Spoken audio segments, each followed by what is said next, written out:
네, 사령관님 수고하십니다. 사령관께서 인사 말씀을 하실 때 지난 12월 3일 불법적인 비상계엄신 우리 군 일부가 내란 행위에 가담하여 라고 표현하셨죠? 예. 이것은 정확한 표현입니다. 제가 말씀드리겠습니다. 제가 윤석열 파면을 위한 헌법재판소 국회 소추위원이었습니다. 그래서 그 과정을 잘 알고 있어서 말씀드립니다. 윤석열의 포고령 1호가요. 국회와 지방의회 정당 활동을 금지하는 거였습니다. 자, 이거는 헌법 어디에 위반되냐면 헌법 77조 3항에 위반됩니다. 비상계엄이 선포된 때는 법률에 의하여 영장제도, 언론, 출판, 집회, 결사, 법원에 대하여 특별한 조치를 할 수 있는데 국회는 못하게 돼 있습니다. 이걸 위반했다는 것이고, 제일 크게 위반했다는 것은 77조 1항 전시 또는 준전시가 아닌데도 비상계엄을 발표했다는 거고요. 또 77조에 보면 계엄을 선포할 때는 국회 지체 없이 통과해야 되는데 이 부분도 지키지 않았어요. 그래서 위헌적인 비상계엄령 선포라든가 입법부 탄압, 선관위 무력화, 정치인, 일반 법조인 등을 체포하려고 했던 이런 것 자체가 위헌이다 이런 거예요. 자, 근데 지금 계속 내란이냐 아니냐 이렇게 얘기를 하는데 제가 정확하게 말씀드릴게요. 형법 제87조 내란 규정은 어떻게 되어 있냐면 대한민국 영토의 전부 또는 일부에서 국가 권력을 배제하거나 국헌을 문란할 목적으로 폭동을 일으킨 자, 이게 내란죄를 저지른 거예요. 그러면 여기서 국헌을 문란한다는 것은 도대체 무슨 뜻이냐? 국헌 문란에 대한 정의는 형법 91조에 나와 있어요.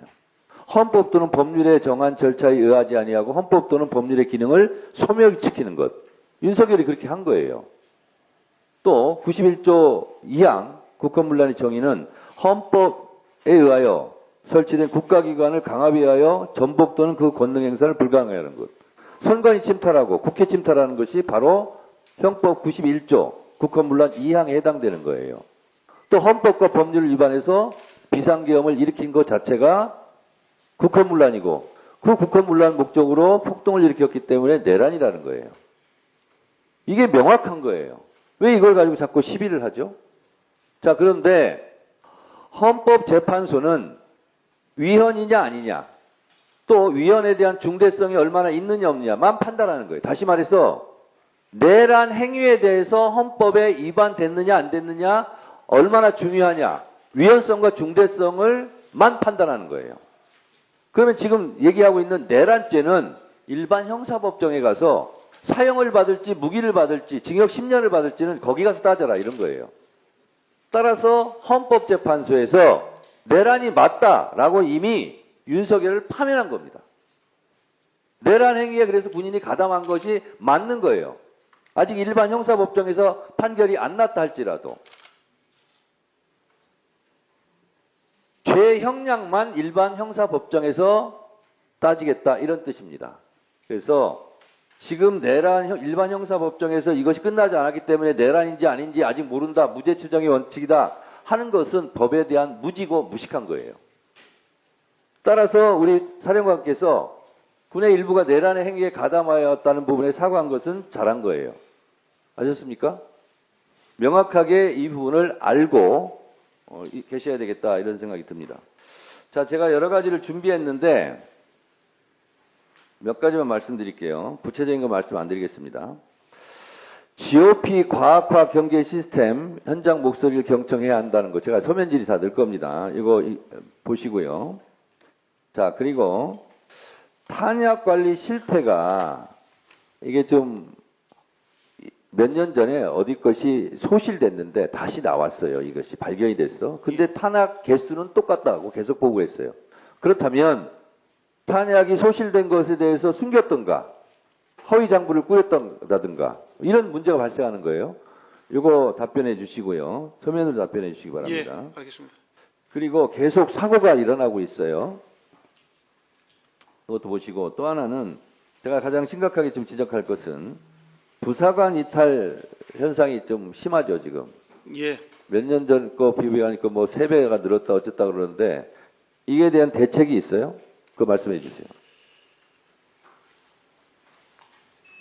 뭐 명확하지는 않지만 기본적으로 그 부사관들이 획득이 저하고 유출이 증가하는 부분들에 대해서는 저희들도 여러 가지 원인이 있다고 판단하고 있습니다.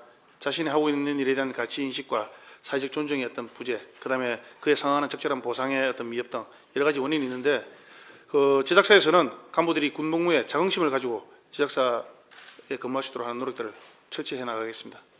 일반 병들이 인구 감소로 줄어드는 것은 뭐 여러 가지 부분으로 확보가 가능할 수도 있는데 예를 들면 뭐 무기가 첨단화라든가 아니면 뭐 다른 과학적인 시스템으로 보충할 수 있는데 이 부사관 같은 경우는 실제로 실무를 해야 되는 사람들이고 경험이 있어야 가능한 사람들인데 이 부사관들의 이탈이 이렇게 퇴직자가 많고 한다는 것은 저는 제가 여러 가지 오늘 국감을 준비하면서 가장 심각한 문제가 아닌가 그런 생각이 들었습니다.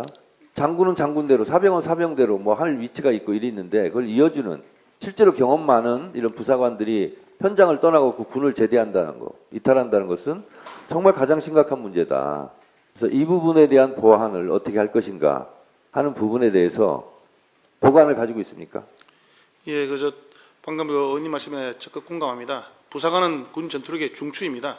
그래서 부사관 인력이 유출되는 것에 대해서 방지하기 위해서는 근본적으로 자긍심을 좀 고취시키는 방안도 있고 복무를 갖다가 하는데 만족도를 향상시켜주는 방안이 있겠습니다. 또한 지금 현재 육군본부와 연계해가지고 육군본부에서도 보충이 부족한 것들에 대해서 어떻게 좀 융통성 있게 할 것인가에 대해서도 좀 추진을 하고 있습니다. 네, 정청래 의원님 수고하셨습니다. 다음은